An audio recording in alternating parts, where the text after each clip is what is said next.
Elles ont quitté leur village, elles ont tout abandonné à cause de la guerre. Durant leur déplacement, leur vie a changé. Les témoignages que vous allez entendre sont ceux de 3 femmes qui ont fui les violences dans l'est de la République démocratique du Congo et se sont déplacées vers les camps de la DGDA en ville de Goma. Leurs histoires, marquées par les deuils, le viol et l'extrême précarité, nous rappellent l'ampleur de la crise humanitaire qui frappe cette région depuis plus de 3 décennies. Amina, Feza et Tantine ne sont pas leurs vrais noms. Leurs véritables noms n'ont pas été indiqués ici. Ces 3 femmes survivantes de viols dans l'est de la RDC racontent leur histoire. Malgré les souffrances endurées, ces femmes ne perdent pas espoir et appellent à notre solidarité pour reconstruire leur vie.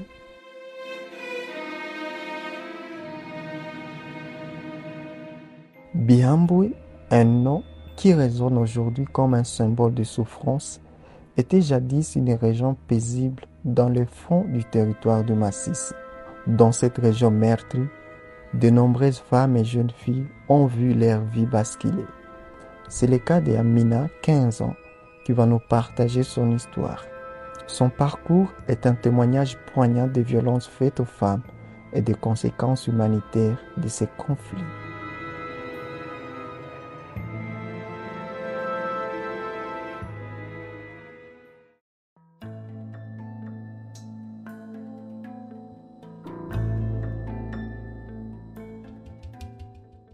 Je suis une fille et j'ai 15 ans. Chez nous, c'est à Bihambwe. Nous avons fui la guerre jusqu'au site de la DGDA. Nous sommes arrivés très épuisés un certain vendredi. Je suis partie à Kanyaruchinya. J'ai croisé des militaires en territoire de Nyiragongo. Je ne sais pas s'ils étaient de quelle unité ou même de quelle brigade. Ces militaires m'ont prise pendant que je cherchais du bois. Je ne sais pas où ils m'avaient emmenée. Je suis juste retrouvée au milieu de plusieurs militaires. Le chef de ces militaires m'a prise de force et m'a violée. Il a couché avec moi pendant 2 semaines, sans mon consentement. Après ce temps, ces militaires aussi m'ont récupérée et je suis partie avec eux. Ils ont abusé de moi pendant 1 mois avant que je rentre au camp de la DGDA. Une fois au camp, je n'avais rien dit à personne. Je m'étais résolue de garder cette souffrance au fond de moi. À ceux qui écoutent mon message, si vous êtes mes sœurs, mes mères, mes pères, je vous prie de m'écouter et de venir à notre secours, parce que nous souffrons beaucoup. Nous n'avons rien, pas même de médicaments. Depuis que je suis ici, je souffre durant ma période menstruelle. Je manque d'eau durant mes règles. Même lorsque je cherche de l'eau pour la lessive, je manque du savon. Mes serviettes hygiéniques gardent toujours les odeurs. Sans le vouloir, je les porte ainsi.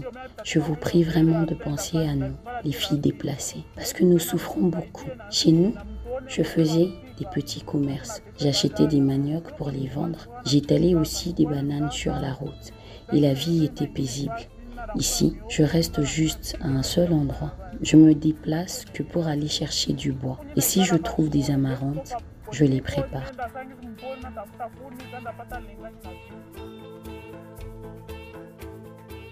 Nous avons entendu la voix d'Amina, une jeune fille dont la vie a été bouleversée par les événements à Bihambwe. Maintenant, nous allons rencontrer Feza, une femme de 35 ans, également originaire de Masisi. Si Amina nous a montré la force de la jeunesse face à l'adversité, Feza va nous témoigner de la résilience d'une femme qui a tout perdu et qui a su se relever. Leurs histoires, aussi différentes soient-elles, nous rappellent toutes deux la force de l'esprit humain face à l'injustice. Je suis une femme déplacée. Je viens de Masisi. Je vivais à Kibabi. J'ai 35 ans. Nous avons beaucoup souffert à cause de la guerre. Nous avons commencé à fuir depuis le mois de mars. En quittant Masisi, jusqu'ici en ville de Goma. Mon mari était d'abord parti seul, avec 2 enfants. Il ne connaissait pas la ville de Goma. Il est arrivé dans un autre camp. C'est pas Kimashini. C'est dans ce camp qu'une bombe a tué mon mari. Il est mort avec l'un de mes enfants. Lorsqu'il est mort, mon fils aîné est venu me prendre. Mon fils est rentré jusqu'à Masisi. Lorsque je suis arrivée dans le camp Kimashini, le chef de ce camp ne m'avait pas accueilli. Il m'a simplement dit que mon mari était déjà enterré et qu'il ne saurait pas aller demander de l'aide pour moi. C'est ainsi que je suis partie dans le camp de la DGDA. Depuis que je suis dans ce camp, nous souffrons énormément. Je suis mère de 6 enfants, dont un triplet. 2 parmi mes enfants sont décédés. Je suis restée avec 4 enfants. J'ai beaucoup de peine au fond de moi, surtout à cause du manque de nourriture. C'est à cause de la faim que nous allons en brousse à la recherche du bois à vendre afin de nourrir les enfants. Dans la brousse, nous avons croisé des bandits. Ils étaient tous armés. Ils nous ont violés. Ils ont enlevé ma grossesse qui était déjà à 6 mois. Ils m'ont laissé une blessure sur mon bras. Mon bras s'est cassé et j'ai plusieurs marques de blessures à cause du viol dans cette brousse. Nous avons beaucoup de larmes dans cette région où nous sommes violés. Pendant que nous cherchons à manger, nous souffrons beaucoup. Voilà qu'on nous abandonne avec beaucoup de blessures. Depuis ce viol, j'ai attrapé des infections et c'est très dangereux. Nous sommes nombreuses à souffrir dans ce camp. Nous sommes violés, même dans le camp, à cause de la faim et de manque d'assistance. La pluie aussi nous frappe dans ce camp. Nous n'avons plus de bâches, pas d'ustensiles de cuisine. Nous n'avons pas de nattes, ni matelas, où nos enfants peuvent dormir. Nous souffrons beaucoup, nous pleurons. Veuillez venir nous assister. Par manque de nourriture, nos enfants ont du mal pour aller à l'école. Pas de nourriture, pas d'uniforme, pas de souliers. Nous ne savons plus quoi faire. Que tout le monde, ainsi que le gouvernement, nous viennent en aide. Faites le nécessaire pour mettre fin à la guerre et que l'ennemi quitte pour que nous rentrions chez nous. Dans ce site de la DGDA, nos enfants meurent beaucoup. Même les parents aussi souffrent. En tant que vos sœurs, nous lançons nos cris vers vous. Nous crions en tant que vos concitoyens. Vous êtes nos parents, nos pères et nos mères, nos frères et nos sœurs, nos enfants. Nous serons reconnaissants de votre aide. Je suis une femme du territoire de Massissi. Je pleure devant vous. Ce qui fait mal le plus, c'est le manque de nourriture. Nous mourons dans ce camp. Nos enfants meurent également. Watoto wetu tunalalamika. Asante sana. Nikiwa mama Mumasisi, niko alia mbele yenu. Njala ndio tunalia sana na mateso ya kifo, tunafariki, watoto wanakufa. Les témoignages que nous avons entendus jusqu'à présent nous ont plongé au cœur de la souffrance causée par les conflits dans cette région. À présent, nous allons entendre l'histoire de Tantine, une jeune femme de 22 ans qui vivait dans la cité d'Issaké en territoire de Massissi. Tantine a survécu à un viol. Elle a eu un enfant par la suite. Malgré les épreuves qu'elle a traversées, elle a choisi de ne pas se laisser abattre et de se battre pour un avenir meilleur pour elle et pour son enfant.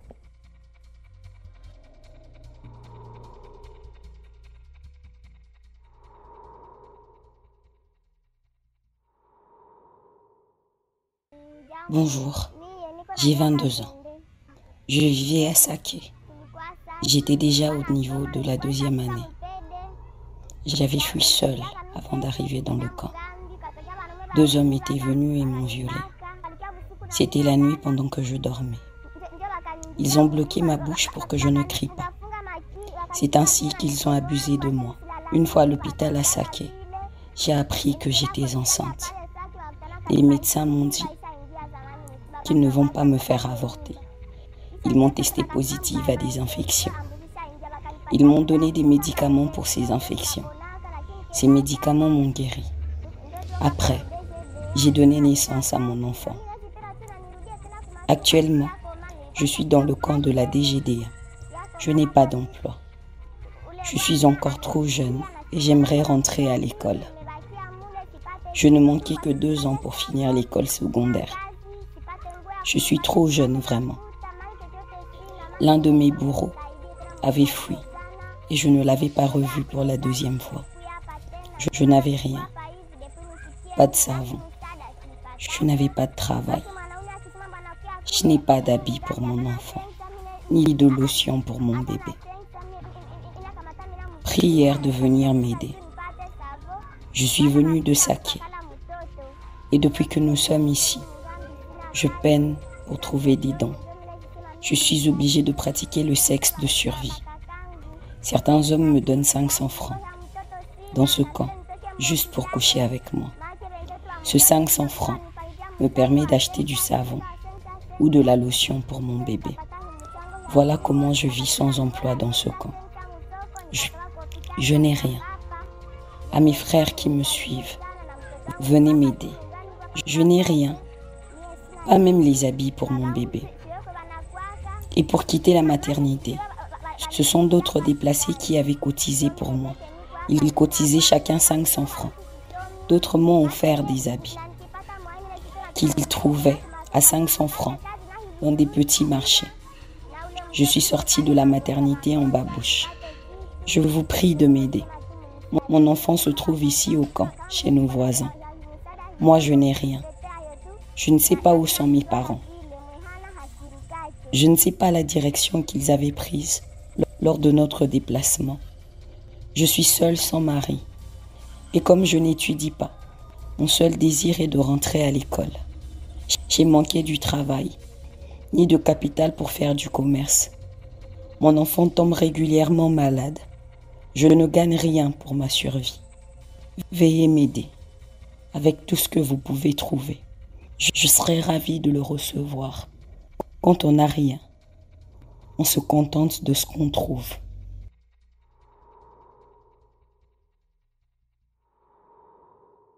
Selon Ibrahim Kasuku, chef du camp des déplacés de la DGD au quartier Mugunga, en ville de Goma, les cas de viol sont devenus récurrents et méritent d'attirer l'attention de tous.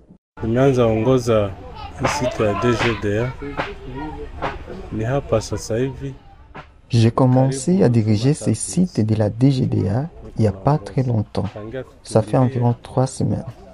Depuis que nous avons fui et à dater de la période où j'ai pris la gestion de ces sites de la DGDA, nous avons identifié 4 nouveaux cas de viol.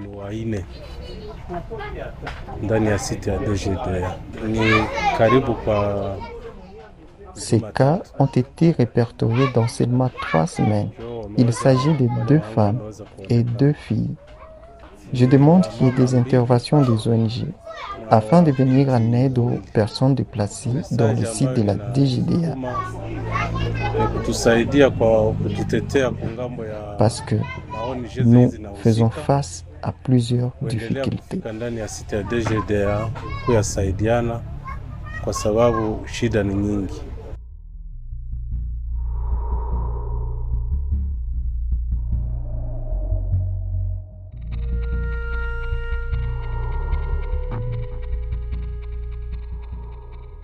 Les violences sexuelles à l'encontre de femmes et des enfants sont restées élevées en 2023 et ont encore augmenté en 2024, indique un article des Nations Unies publié en juin 2024. Selon cet article, 150 cas de violences basées sur le genre ont été enregistrés au mois de mai 2024, dont plus de 3 quarts, soit 114 cas, étaient de viols. La majorité de ces viols, soit 97%, ont eu lieu dans des zones de repli des acteurs armés et d'affrontements à Massissi, Rutshuru, ainsi que dans les zones d'accueil des personnes déplacées internes à Goma et Nyiragongo.